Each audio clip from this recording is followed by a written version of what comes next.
The New York Rangers head coach Peter Laviolette has decided to make some massive forward line changes as this team offensively was getting off to a really good start to this season, but has kind of unfortunately took a 180, you could say, and kind of going the wrong direction here offensively. So Peter Laviolette has decided to make some massive line changes to the forwards here. So we're going to dive into those new lines in today's video as Peter Laviolette implemented them on Saturday's practice. So we got the new lines there. We're going to take a look at that as well as take a look at a quote from Laviolette himself, kind of talking about his lineup shakeup. And he ended up saying here basically, quote, "I just wanted to give it a chance. That's 3 out of 4 games where I don't think that we've taken it the way we want to offensively." And I agree. Like I said, this team got off to a good start offensively. This team is in a win-now window right now to win pretty much this season. It's a big year to really try and go on another, long playoff run, obviously, but finally try and get over that hump there, make it to the finals, and actually win a cup here. So doing this early on in the season, I think it makes a lot of sense there. You got off to a good start offensively. Things cooled off pretty quickly there, went completely 180 kind of, you could say. And now Peter Laviolette, obviously we're still not even, close to like a quarter of the way into this season really yet, but Laviolette has decided to make some big moves here, change some things up, and I'm here for it. I think this is a good move here. You want to see this happen earlier on in the season than, in like March or April or whatever, as we really kind of get later on in the season there towards playoffs. You want to see these kind of moves happen now and not right before you start playoffs or you're in playoffs, especially. So seeing the big changes here, I think is a good thing, obviously, and we really do have some kind of wild changes, not necessarily wild in a bad way, but just kind of wild from what we haven't really seen happen before with this Rangers team, with past coaches as well, under like, Gallant and kind of David Quinn as well. We really haven't seen some of these kind of moves like this before, so, or at least in a long time. So let's take a look at these lines here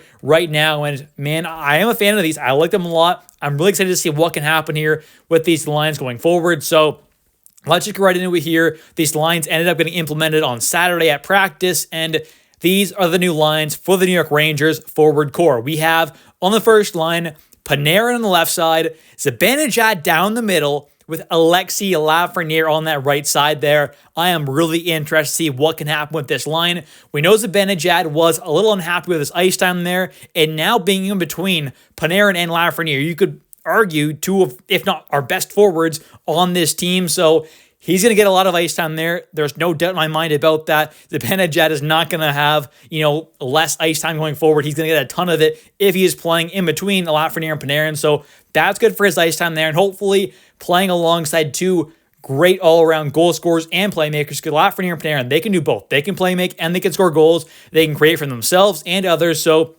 maybe putting those guys alongside Zibanejad, who at moments can be a very lethal goal scorer and a decent playmaker here and there as well. Maybe that's get kind of him going a little more offensively, really kind of can click at both ends of the ice there and really kind of help out this team, and also be a decent kind of defensive guy at moments as well for two guys who, obviously, I'm not saying either of them are necessarily liabilities, but let's be honest here. Panarin's not great defensively. Lafreniere can definitely hold his own, but neither of these guys can win the Selke there. So putting him, alongside guys like Zibanejad to help out defensively is not a bad idea at all, in my opinion. So now let's take a look at line 2 here, and we have Will Cuylle, Vincent Trocheck, and Riley Smith. So we end up seeing Panarin and Trocheck split up there. Will Cuylle jumps up from the third line into the top 6 there to play alongside Vincent Trocheck, and Riley Smith, instead of staying alongside Zibanejad and Kreider, he now goes alongside Trocheck and Cuylle, which I think could be interesting there. I'm really excited to see what these lines can do. We don't know exactly what's going to happen here, obviously. I mean,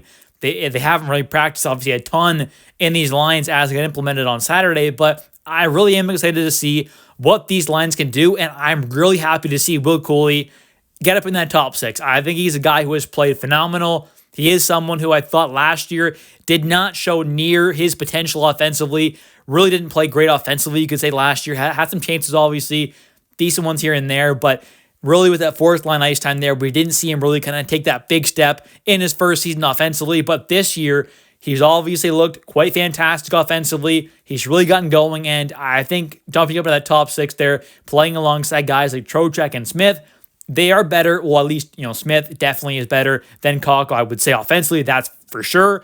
Trocheck and Hedl at moments, you could say they're fairly close, but Still, Trocheck is probably an upgrade offensively, more than likely, let's be honest here, over Heedle, at least for this season right now. So Cooley going alongside those two guys, I think could be a really great combo there. And I'm really excited to see kind of what can happen there. And having like Cooley there, that big tough body alongside a bit of a smaller guy in Trocheck, and obviously with another big winger on the right side there, could be a pretty interesting line there as well. And now we have the third line for the Rangers, and that is Chris Kreider, Philip Heedle, and Kaapo Kakko. This is another really interesting line here. I mean, do we see Peter Laviolette kind of roll 3 lines here? Because I think the ice time is going to be really interesting here for the Rangers with these new kind of line changes. Do we see him kind of have a line 1, line 2, and line 3 and 4? Or do we kind of see a 1A, 1B kind of thing where, the line 1 and line 2 are kind of getting the fairly similar ice time there with a decent little drop off to line 3 and then a bigger all of this drop off to line 4? Or do we see him kind of roll 3 lines there? I think it's going to be interesting to kind of see there what happens because, we have seen at moments where it's kind of been like 3 lines fairly decently rolled. I mean, obviously so far this season, that Cooley, Heedle, and Kakko line, they've gotten a good run there. So do we see him kind of roll 3 lines there? Do we see him kind of roll 2 and then have the 3-4? What do we see? That's going to be interesting there. But I think this Kreider, Heedle, and Kakko line, there could be some really great defensive play. I mean, adding in a guy like Kreider there as well, defensively, he is better than, I would say, Cooley, you could definitely say. Cooley's not bad by any means, but I would say as of right now, Cooley isn't quite as good defensively. So having a guy like Kreider defensively on that line alongside Kakko, that could be, with Heedle in the middle, could be a pretty solid defensive line as well. Obviously not going to be a top-tier shutdown line, but definitely can hold their own for sure against most lines in the NHL defensively.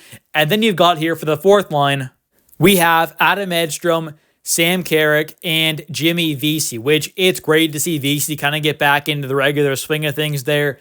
Obviously has not played yet this season, but he is a guy who is finally starting to get back towards being ready, obviously, and he is a guy who can be, at moments, a very key player for the team. Now, he's not going to score you a point per game.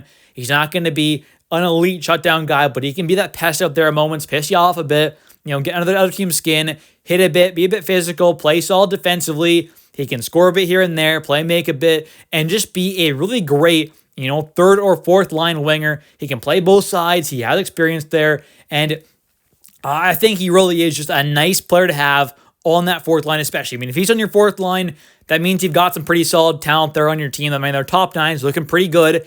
It's just about kind of clicking there. And if things can get going there, this top 9 can be lethal, which we obviously saw to begin this season there. Now we have the switch ups here. So that'll be interesting. But Jimmy Vesey coming back is great and all. I'm a big fan of his. I'm really excited to see what he can do coming back for this team. Sam Carrick, I think he's done a good job being that fourth line center to begin this season.